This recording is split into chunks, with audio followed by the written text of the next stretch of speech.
Hello friends, finally wait is over.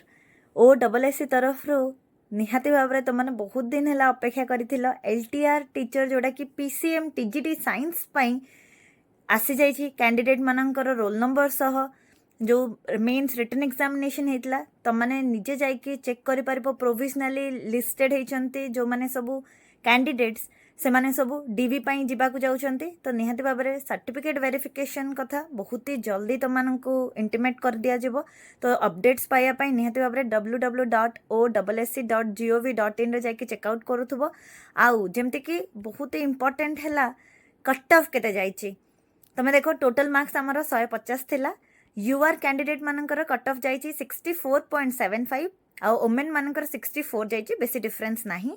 SCBC रो किंतु देखो बहुत ही गैप अच्छी 61.25 जाइछि आ एससीबीसी ओमेन रो 59.75 जाइछि। तास एससी जोड़ा कि 39.25 जाइछि आ एससी ओमेन रो जाइछि 37.25 आ एसटी रो 19.75 जाइछि आ एसटी ओमेन रो 19.75, एक्स सर्विसमैन रो 16.75 जाइछि। तो निहाती भाव में जाइकि तुमने पीडीएफ रु चेकआउट करि परिबो। तुमन रोल नंबर इफ अच्छी तो कमेंट सेक्शन में जणाई पारिबो। कांग्रेचुलेशन जो मानकर भी एपियर करिथिलो आ गोटे स्टेज अच्छी निहाती भाव में आशा करछि तुमने समस्त बहुत ही भल हो।